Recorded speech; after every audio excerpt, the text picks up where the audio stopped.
નમસ્કાર વિદ્યાર્થી મિત્રો, ધોરણ 10 વિજ્ઞાનની અંદર પ્રકરણ નંબર 15 જેની અંદર ભાગ નંબર 5ની આજે આપણે શરૂઆત કરવાની છે. છેલ્લે આપણે ભાગ નંબર 4ની અંદર જૈવિક વિશાલન એટલે શું અને આહાર ઝાડ વિશે અભ્યાસ કરેલો હતો. ચલો હવે આપણે આગળ વધીએ ભાગ 5ની અંદર. ભાગ 5ની અંદર જે ટોપિક છે કે ઓઝોન જે છે એનું નિર્માણ કઈ રીતે થાય છે, એનું બંધારણ કેવું છે, એ જે છે એ પૃથ્વી માટે ઓઝોનનું સ્તર ફાયદાકારક છે કે નહીં એના વિશેની ચર્ચા આપણે કરવાની છે.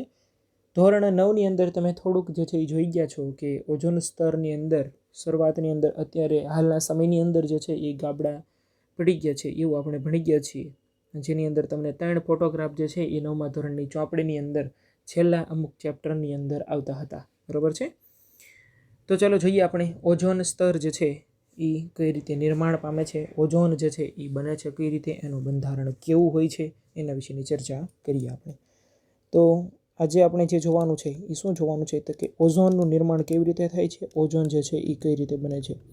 ઓઝોન એનો મતલબ કે ઓક્સિજનના 3 પરમાણુ ભેગા થાય એટલે એક ઓઝોનનો અણુ બને છે. ઓકે, એટલે ઓઝોન જે છે એનું આપણે એક અણુનું અણુસૂત્ર લખવું હોય તો શું હશે તો કે O3. ઓક્સિજન માટે આપણે કેમ O2 લખીએ એની જેમ ઓઝોન માટે લખવું હોય તો એ જે છે કેવું છે તો કે O3 છે. ઓકે, હવે જુઓ આ ઓઝોનનું સ્તર કઈ જગ્યાએ જોવા મળે છે તો કે વાતાવરણના અલગ અલગ સ્તર આવેલા હોય છે, ટ્રોપોસ્ફિયર, મેઝોસ્ફિયર, સ્ટ્રેટોસ્ફિયર. એની અંદર જે સૌથી ઉપરનું સ્તર છે, વાતાવરણનું સૌથી ઉપરનું સ્તર, વાતાવરણના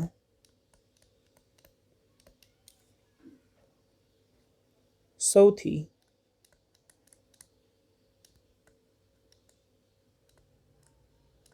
ઉપરના સ્તરની અંદર, ઉપરના ભાગની અંદર એમ લખીએ આપણે, ઉપરના ભાગની અંદર ઓઝોનનું સ્તર આવેલું હોય છે. ઓઝોનનું સ્તર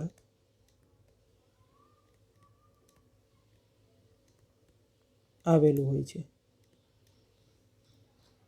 ઓઝોનનું બંધારણ કેવું છે તો કે આપણે લખીએ કે એનું બંધારણ કેવું, ઓઝોનની અંદર તો કે ઓક્સિજનના 3 પરમાણુ ભેગા થાય એટલે ઓઝોનનો એક અણુ બને છે. હવે એની બનાવટ કઈ રીતે છે તો કે O2 પર. O2 એટલે શું છે તો કે O2 એટલે કે ઓક્સિજન છે. શું છે? O2 એટલે કે ઓક્સિજન. ઓક્સિજન ના અણુ પર આ જે છે, દાખલા તરીકે મેં ખાલી એક O લખેલું હોય તેનો મતલબ ઓક્સિજનનો પરમાણુ થયો, અને O2 લખેલું હોય એનો મતલબ કે ઓક્સિજનનો અણુ થયો. ઓક્સિજનના અણુ પર પારજાંબલી કિરણો જે છે, અલ્ટ્રાવાયોલેટ કિરણો છે, એ વિકિરણોની અસરથી જે છે એ ઓઝોનનું નિર્માણ થાય છે.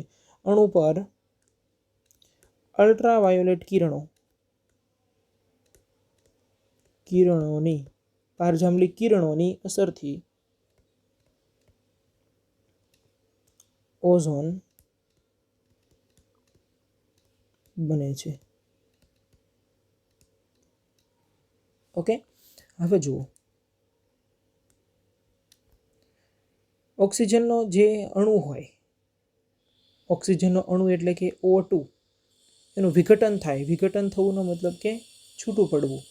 એનો મતલબ કે આપણે પહેલાં જે છે એ લખીએ આપણે કે O2 હોય, આ ઓક્સિજનનો અણુ છે, એની ઉપર અલ્ટ્રાવાયોલેટ કિરણો પડે, UV, એનો મતલબ કે અલ્ટ્રાવાયોલેટ કિરણો જે છે એ પડશે એટલે એનો વિઘટન થશે. વિઘટન થાય તો ઓક્સિજનના 2 પરમાણુ જે છે એ અલગ પડે. આ જે છે ઓક્સિજનનો અણુ હતો અને આ જે છે એ બંને સ્વતંત્ર પરમાણુ છે. ઓક્સિજનના 2 સ્વતંત્ર પરમાણુ દર્શાવેલા છે. ઓકે, હવે જુઓ પારજાંબલી કિરણો અથવા તો અલ્ટ્રાવાયોલેટ કિરણો, અલ્ટ્રાવાયોલેટ કિરણો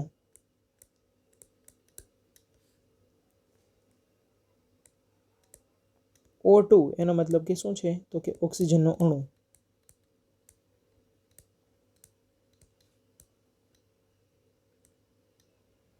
ઓક્સિજનના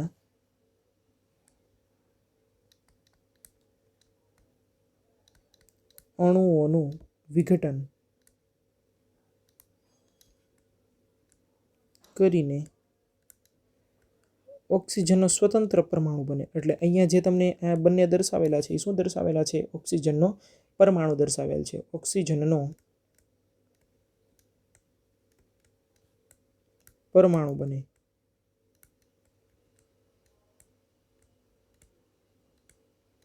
હવે જુઓ, ઓક્સિજનનો પરમાણુ જે છે, આ દાખલા તરીકે આવડો ઓક્સિજનનો પરમાણુ, આ ઓક્સિજનના પરમાણુની સાથે ઓક્સિજનનો અણુ જો જોડાઈ જાય તો શું બને છે? તો કે O3 બને છે. અને જેને આપણે શેના તરીકે ઓળખીએ છીએ? તો કે ઓઝોન તરીકે ઓળખીએ છીએ. આ ઓઝોન જે છે એ એક ફાયદાકારક છે, જે આપણે ધોરણ 9ની અંદર પણ ભણી ગયા છીએ કે જે શું કાર્ય કરે છે? સૂર્યમાંથી આવતા જે પારજાંબલી કિરણોને પૃથ્વી સુધી પહોંચાડતા અટકાવવાનું કાર્ય એ કરે છે. ઓકે, પણ એ જે છે આપણે નેક્સ્ટ સ્લાઇડની અંદર લખીએ કે ઓઝોન જે સ્તર છે એનું મહત્ત્વ કયું છે. ઓકે, જોઈએ આપણે નેક્સ્ટ સ્લાઇડની અંદર. ફરીવાર જે છે એકવાર રિપીટ કરી દઈએ કે વાતાવરણની અંદર સૌથી ઉપરના ભાગની અંદર ઓઝોનનું સ્તર આવેલું હોય છે. એનું બંધારણ O3 છે. ઓક્સિજનના અણુ પર અલ્ટ્રાવાયોલેટ કિરણની અસરથી ઓઝોન બને છે. અહીંયા O2નો મતલબ ઓક્સિજનનો અણુ છે. O2 ઉપર અલ્ટ્રાવાયોલેટ કિરણો પડે તો ઓક્સિજનના બે અલગ અલગ પરમાણુ બની ગયા. આ અલગ પરમાણુ જે છે એ ઓક્સિજનના અણુ સાથે ભેગો થાય તો શું બને છે? તો કે O3 બને છે. હવે એની આપણે અગત્ય અથવા તો તમને એમ કે ઓઝોનનું મહત્ત્વ લખો તો એ આપણે હવે લખશું. ઓકે, તો ચાલો જોઈએ. ચાલો હવે આપણે જે છે એ શું લખશું? તો કે ઓઝોન સ્તર જે છે એનું મહત્ત્વ કયું છે. અને આ એક IMP મુદ્દો છે. ઓઝોન સ્તરની અગત્ય 2 માર્કની અંદર તમને પૂછી શકાય. ઓઝોન સ્તરની અગત્ય કઈ છે અથવા તો ઓઝોન સ્તરનું મહત્ત્વ કયું છે. આ જે છે એ શું કાર્ય કરે છે? તો કે સૂર્યમાંથી આવતા જે કિરણો છે, કયા કિરણો? હજી હમણાં જ કીધું તમને, સૂર્યમાંથી આવતા અલ્ટ્રાવાયોલેટ કિરણોને પૃથ્વી સુધી પહોંચતા અટકાવે છે. પૃથ્વી સુધી પહોંચતા અટકાવે છે અને રક્ષણનું કાર્ય કરે છે. એટલે આ પૃથ્વી સુધી પહોંચતા અટકાવે એનો મતલબ રક્ષણનું કાર્ય થયું ને. રક્ષણનું અટકાવે છે અને રક્ષણનું કાર્ય કરે છે. આ જે છે એ એક રક્ષણાત્મક સ્તર બનાવે છે અને જેની અંદર વાતાવરણની અંદર CFC એનો મતલબ ક્લોરોફ્લોરોકાર્બન છે, નાઇટ્રોજન ડાયોક્સાઇડ અથવા તો નાઇટ્રોજન ઓક્સાઇડ છે, પછી સલ્ફર ડાયોક્સાઇડ છે SO2, સલ્ફર ટ્રાયોક્સાઇડ છે SO3, વાહનોના ધુમાડાની અંદર આ પ્રકારના વાયુઓ જે છે તમને જોવા મળે. આ જે છે એ રેફ્રિજરેટર એસીની અંદર તમને CFC ક્લોરોફ્લોરોકાર્બન જે છે એ તમને જોવા મળે છે. અને એના લીધે ઓઝોન સ્તર જે છે એની અંદર શું થતું રહ્યું છે? તો કે દિવસે ને દિવસે એની અંદર ગાબડા પડતા ગયા છે. ઓકે, ચાલો એની પછી નેક્સ્ટ આપણે જે જોવાનું છે, આ જે કંઈ કીધું તમને એ ઓઝોન સ્તરની અગત્ય અથવા તો એનું મહત્ત્વ કે સૂર્યમાંથી આવતા અલ્ટ્રાવાયોલેટ કિરણોને જે છે એ પૃથ્વી સુધી પહોંચતા અટકાવે અને રક્ષણનું કાર્ય કરે છે. એટલે ટૂંકમાં રક્ષણાત્મક સ્તર બનાવે છે અને પૃથ્વી પરના જે કંઈ સજીવો રહેલા છે એ દરેકનું રક્ષણનું કાર્ય કરે છે. ઓકે, આ જે કંઈ તમને વાયુઓ કીધા CFC છે, નાઇટ્રોજન ઓક્સાઇડ છે, સલ્ફર ડાયોક્સાઇડ છે, સલ્ફર ટ્રાયોક્સાઇડ, એ આ ઓઝોન સ્તરની અંદર ગાબડા પાડવા માટે જવાબદાર છે. શેના માટે જવાબદાર છે? તો કે ગાબડા પાડવા માટે જવાબદાર. અહીંયા હું લખું છું ગાબડા પાડવા એનો મતલબ શું થાય? ખાડો પડી જવો, એનું જે સ્તર હોય એની અંદર ભંગાણ સર્જાવું. ગાબડા પાડવા માટે જવાબદાર વાયુઓ. ઓકે, ચાલો એની પછીનો છેલ્લો મુદ્દો કે કચરો જે છે એનું પ્રબંધન કેમ કરવું. કચરો એટલે શું અને એના પ્રકારો કયા કયા છે, એ જે છે એ તમારા ચેપ્ટરનો છેલ્લો પ્રશ્ન છે. તો ચલો જોઈએ આપણે.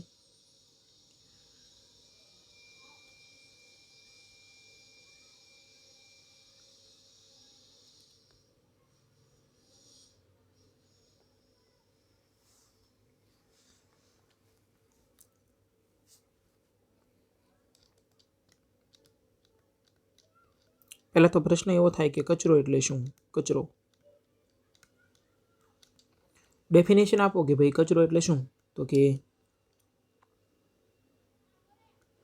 જે વસ્તુઓ તમારા માટે નકામી છે, બિન ઉપયોગી છે, વધારાની છે, બરાબર, જેને આપણે શેના તરીકે ઓળખીએ છીએ? નકામી ચીજ વસ્તુ કે જેને આપણે કચરા તરીકે ઓળખીએ છીએ। ડેફિનેશન લખવી હોય તો ડેફિનેશન આપણે કઈ રીતે લખી શકીએ, ચલો જોઈએ। બિન ઉપયોગી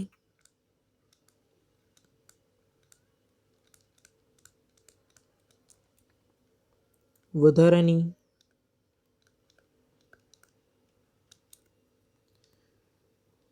વસ્તુઓ કે ઘરગથ્થુ તમારા ઘરની અંદર, દાખલા તરીકે કોઈ શાકભાજીની છાલ ને એવું છે, એંઠવાડ છે, તો એ જે છે એ કેવી થઈ વસ્તુ? નકામી વસ્તુ થઈ, બરાબર છે। ઘરગથ્થુ નકામી ચીજ વસ્તુ ને કચરો કહે છે।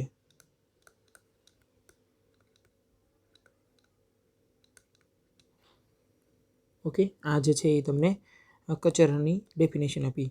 હવે કચરો જે છે એના બે અલગ અલગ પ્રકાર જે છે એ પાડવામાં આવેલા છે। એક જે છે એ સ્વરૂપના આધારે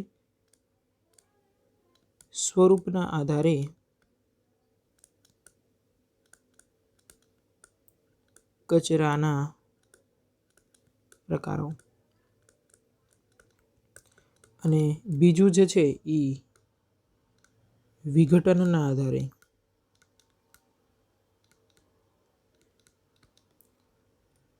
કચરાના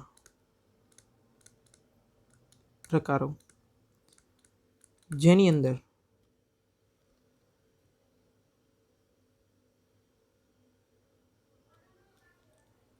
આ જે સ્વરૂપના આધારે છે એની અંદર પહેલો પ્રકાર કે ઘન કચરો। ઘન કચરો એટલે કેવો કચરો થશે? તો કે દાખલા તરીકે પ્લાસ્ટિક છે, કે પછી કોઈ પ્લાસ્ટિકની થેલી છે, પોલિથીન પ્લાસ્ટિકની થેલી થઈ ને, છાલ છે, કોઈ શાકભાજીનું વધારાનો જે કંઈ સામાન છે, બરાબર, તો એ ઘન કચરાની અંદર સમાવેશ થશે, પણ આપણે વ્યવસ્થિત શબ્દોની અંદર લખશું। બીજું જે છે એ કયો? તો કે પ્રવાહી કચરો। દાખલા તરીકે ગટરનું પાણી ને એવું બધું છે તો એ પ્રવાહી કચરાની અંદર સમાવેશ થશે। હવે ઘન કચરો અને પ્રવાહી કચરાની અંદર સૌથી ઝડપથી જો કોઈની હેરફેર થઈ શકતી હોય તો કયો થશે? તો કે પ્રવાહી કચરો, બરાબર છે। હવે આની અંદર કે જે વિઘટનના આધારે આપણે જે કચરાના પ્રકાર પાડશું એની અંદર જૈવ વિઘટનીય કચરો, કે જેનું વિઘટન થઈ શકે, વિઘટનીય કચરો, અને બીજું જે છે એ જૈવ અવિઘટનીય કચરો। એક જે છે જૈવ વિઘટનીય અને એક જે છે જૈવ અવિઘટનીય કચરાની અંદર સમાવેશ થશે। ઓકે, હવે આપણે જે છે એ ચારે ચાર વિશે લખવાનું છે। જે ઘન કચરો લખેલું છે અહીંયા આગળ, ઘન કચરો, પ્રવાહી કચરો, જૈવ વિઘટનીય કચરો અને જૈવ અવિઘટનીય કચરો, ચારે ચાર માટે આપણે શબ્દના સ્વરૂપની અંદર થોડુંક જે છે એ લખશું આની નેક્સ્ટ સ્લાઇડની અંદર। ઓકે, ચલો પહેલું આપણે લખીએ ઘન કચરાની અંદર કોનો સમાવેશ થશે? ઘન કચરો। ઘન કચરાની અંદર કોનો સમાવેશ થાય? દાખલા તરીકે કોઈ ધાતુનો કચરો છે, ધાતુ કચરો એનો મતલબ કે કોઈ લોખંડ છે કે એલ્યુમિનિયમ છે એનો વધારાનો જે કચરો છે, એટલે આપણે લખશું ધાતુનો કચરો। પછી પોલિથીન અથવા તો પ્લાસ્ટિકની થેલી,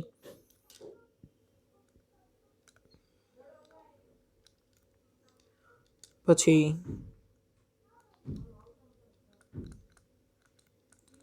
શાકભાજીની છાલ ને એવું જે હોય, બરાબર છે, જે આપણા માટે નકામું હોય, શાકભાજીની છાલ છે, પછી ફળ હોય કોઈ એની છાલ ને એવું હોય, બરાબર, જેનો સમાવેશ જે છે એ કેની અંદર થશે? તો કે ઘન કચરાની અંદર થશે।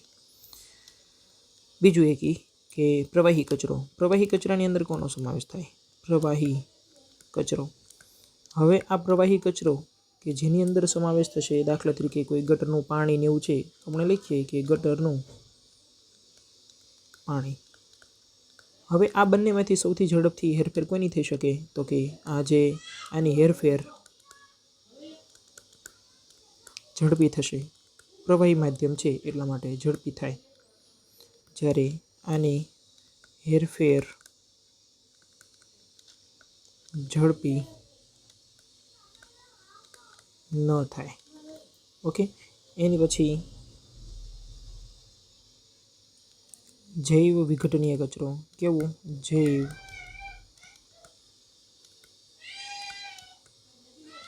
વિઘટનીય કચરો. હવે જુઓ, આ જૈવ વિઘટનીય કચરો એટલે શું? તો કે સૂક્ષ્મ જીવો દ્વારા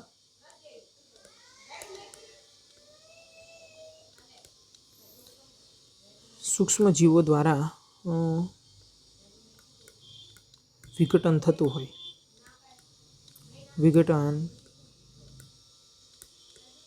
હોય, એનો સમાવેશ જે છે એ કેની અંદર થશે? તો કે જૈવ વિઘટનીય કચરાની અંદર થાય છે. જેમ કે શાકભાજી છે તો એનું વિઘટન થશે.